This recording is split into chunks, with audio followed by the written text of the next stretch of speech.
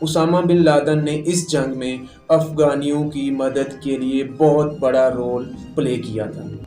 جس وجہ سے طالبان گورنمنٹ، جس کا لیڈر ملا محمد عمر تھا، جو اسامہ بن لادن کی بہت عزت کیا کرتا تھا، اس نے امریکہ کی گورنمنٹ سے کہا آپ جس پر بلیم لگا رہے ہیں وہ تو مان ہی نہیں رہا کہ اس نے یہ حملے کیے ہیں یا ان حملوں سے اس کا کوئی تعلق ہے، آپ ہمیں پروفز دیں اور ہم خود اسے سزا دیں گے۔ بغیر پروف، بغیر ثبوت کے ہم اپنے مہمان کو کسی کے حوالے نہیں کر سکتے۔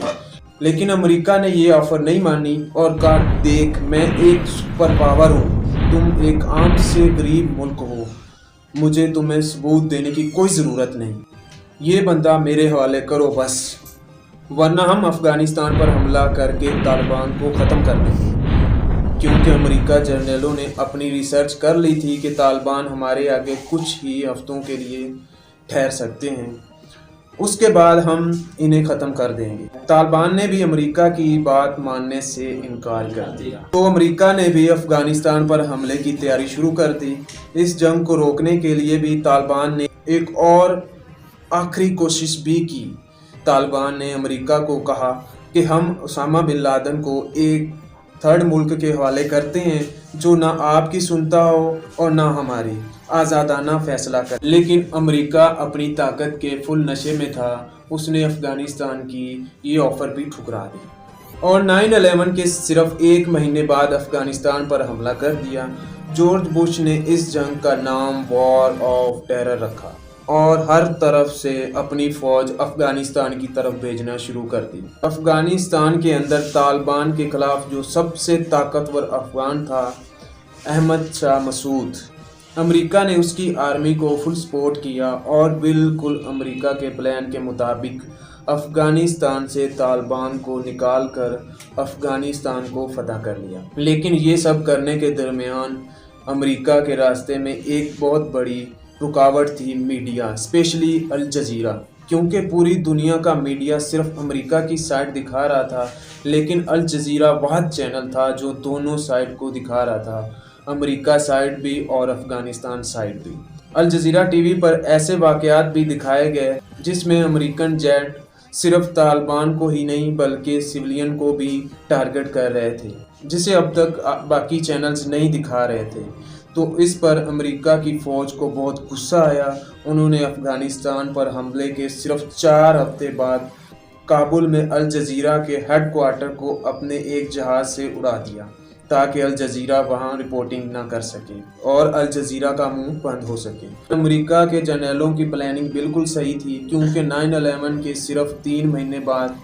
طالبان کی گورنمنٹ افغانستان میں ختم ہو گئی، جس کے بعد افغانستان کا کوئی بھی لیڈر نہیں تھا۔ امریکہ نے افغانستان کے ایک نئے لیڈر کی تلاش شروع کر اور جرمنی کے سٹی بون میں ایک بہت بڑی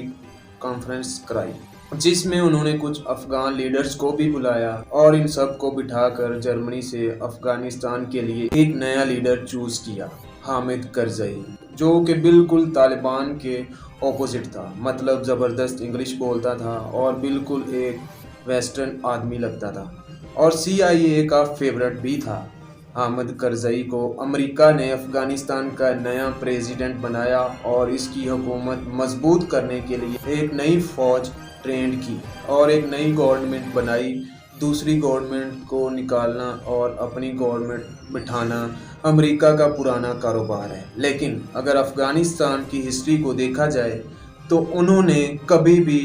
باہر سے کسی لیڈر کو اپنے اوپر ایکسیپٹ نہیں کیا اور حامد کرزئی کی گورنمنٹ اتنی کرپٹ تھی، افغانستان قوم اسے ایکسیپٹ کر بھی نہیں سکتی تھی۔ اسی طرح سب کچھ چلتا رہا، ایسا لگ رہا تھا کہ طالبان یہ جنگ ہار چکے ہیں، لیکن 2 سال بعد 2003 میں امریکہ نے ایک نئی جنگ شروع کر دی، عراق وار، جس سے امریکہ کا سارا فوکس افغانستان سے ہٹ کر عراق کی طرف جانے لگا، جہاں انہوں نے صدام حسین کو ہٹانے کے لیے بہت بڑا جھوٹ بولا، جس سے آج وہ خود بھی مانتے ہیں۔ صدام حسین کی سٹوری ہم کسی اور ویڈیو میں ڈسکس کریں گے۔ جب امریکہ کا فوکس افغانستان سے ہٹ گیا تو طالبان نے آہستہ آہستہ ملا عمر کی لیڈرشپ میں دوبارہ ری گروپنگ کرنا شروع کر دی اور امریکہ فورسز پر چھوٹے چھوٹے حملے کرنے لگے۔ صدام حسین کی حکومت تو عراق میں ختم ہو گئی، لیکن اس جنگ میں امریکہ نے اتنی بڑی غلطیاں کی تھیں جسے چھپانا ناممکن تھا۔ فار ایگزامپل، امریکہ کی ایک جیل سے کچھ تصویریں ریلیز ہوئیں جس میں امریکن فورسز عراقیوں کو بہت ہی بری طرح ٹریٹ کر رہے تھے، اور یہ تصویریں پوری دنیا کے میڈیا میں پھیل گئیں، جس سے امریکہ کی امیج بہت ہی خراب ہو گئی۔ اور ادھر افغانستان میں طالبان نے یہ امیج یوز کر کے افغانوں کو یہ سمجھانے کی کوشش کی کہ یہ سب ہوتا ہے امریکہ کی جیلوں میں۔ امریکہ کے ان ظلموں کی وجہ سے جب بش عراق وزٹ کرنے گئے تو وہاں انہیں جوتے بھی مارے گئے۔ اس سب سے امریکہ کی امیج دنیا بھر میں خراب ہوئی اور افغانستان میں طالبان دوبارہ مضبوط ہونے لگے۔ اس کے علاوہ طالبان کی مضبوطی کا ریزن یہ بھی تھا کہ جب بھی امریکہ فورسز کسی ایک افغانی کو مارتی تھیں تو اس کی ساری فیملی اور قبیلہ طالبان سے جا کر مل جاتا تھا۔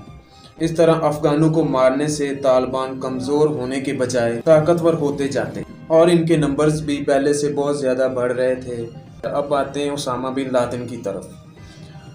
9/11 کے 10 سال بعد 2011 میں امریکہ کو ایک ٹارگٹ ملا اسامہ بن لادن کے بارے میں، جو افغانستان میں نہیں بلکہ پاکستان میں چھپا ہوا تھا۔ اب اس واقعے کے 2 ورژن ہیں، ایک تو امریکہ اور پاکستان کا ورژن اور دوسرا سینئر صحافیوں کا ورژن۔ اسامہ بن لادن پچھلے کئی سالوں سے ایبٹ آباد میں رہ رہا تھا، جہاں امریکہ نے خود ہی آپریشن کر کے اسے مار دیا، جس کا پاکستان کی آرمی اور گورنمنٹ کو بالکل پتہ نہیں تھا۔ لیکن کچھ سینئر صحافیوں کے مطابق امریکہ نے اسامہ بن لادن کو پکڑنے کے لیے $25 ملین رکھے تھے۔ اسی لیے پاکستان کے ریٹائر آفیسر اقبال سعید خان نے ان پیسوں کے لیے اسامہ بن لادن کی لوکیشن امریکہ تک پہنچائی۔ اس خبر کو کنفرم کرنے کے لیے امریکہ نے ایبٹ آباد میں شکیل آفریدی کے ساتھ ایک فیک ویکسین کمپین شروع کی اور ایبٹ آباد کے اس گھر کو ہر طرح سے اسکین کرنے لگا۔ امریکن ڈرون اور سیٹلائٹ نے بھی اس گھر کو 24 گھنٹے ریکارڈ کرنا شروع کر دیا، اور اچانک ایک دن انہوں نے اس گھر میں ایک 6 فٹ کے آدمی کو واک کرتے ہوئے دیکھا۔ اس سے اور کچھ باقی چیزوں سے امریکہ نے اندازہ لگایا کہ ہو سکتا ہے یہی اسامہ بن لادن ہے۔ CIA نے حملے سے پہلے کچھ پاکستانی ایجنٹ اس گھر کے پاس بھیجے، جنہوں نے جا کر وہاں کے سارے درخت کاٹ دیے تاکہ امریکہ کے ہیلی کاپٹرز آرام سے لینڈ کر سکیں۔ پھر آخر 2 مئی 2011 کو اوباما کے آرڈرز پر افغانستان کے شہر جلال آباد سے 2 ہیلی کاپٹر رات کے ٹائم میں اسامہ بن لادن کو مارنے کے لیے ایبٹ آباد کی طرف روانہ ہوئے، جس کا پاکستان آرمی کو بالکل پتہ نہیں تھا، اور وہاں امریکہ میں اوباما اور اس کے منسٹرز یہ سب کچھ لائیو دیکھ رہے تھے۔ یہ ہیلی کاپٹرز اسامہ بن لادن کے گھر میں لینڈ ہوئے اور صرف 40 منٹ کے آپریشن کے بعد اسامہ بن لادن کو مار دیا اور اس کی باڈی کو اپنے ساتھ واپس افغانستان لے گئے، جہاں اس کا DNA ٹیسٹ کر کے کنفرم کیا گیا کہ یہی اسامہ بن لادن ہے۔ پھر اس کی ڈیڈ باڈی کی تصویریں بنا کر اس کی لاش کو سمندر میں پھینک دیا۔ امریکن آرمی کے مطابق انہوں نے باڈی کو سمندر میں اس لیے پھینکا اور زمین پر اس لیے نہیں دفنایا کیونکہ ایسا نہ ہو کہ آگے جا کر کوئی اس کی قبر پر بہت بڑا شرائن مزار نہ بنا دے۔ پاکستان میں آج بھی بہت سے لوگ ایسے ہیں جو اسامہ بن لادن کا پاکستان میں ہونے کو نہیں مانتے اور کہتے ہیں کہ بہت بڑی سازش ہے، لیکن یہ بات بالکل غلط ہے، کیونکہ ایبٹ آباد کے آپریشن کے کچھ دنوں بعد ہی القاعدہ نے اپنی ویب سائٹ پر اسامہ بن لادن کی موت کو ایکسیپٹ کیا اور کہا کہ ہم اس کا بدلہ ضرور لیں گے، جس کے بعد طالبان نے بھی اسامہ بن لادن کی موت تسلیم کر لی۔ تو جب امریکہ اور القاعدہ دونوں اس بات کو مان رہے ہیں تو پاکستانیوں کو کیا مسئلہ ہے؟ اب جب اسامہ بن لادن کو مار دیا گیا تھا اور امریکہ جس کام کے لیے آیا تھا وہ پورا ہو چکا تھا، تو چاہیے تو یہ تھا کہ وہ افغانستان کو چھوڑ کر واپس چلا جائے، پر انہوں نے ایسا نہیں کیا اور اگلے 10 سال تک افغانستان میں بیٹھے رہے، کیونکہ اسامہ بن لادن تو اب کوئی مسئلہ نہیں تھا، لیکن اب دنیا بالکل بدل چکی تھی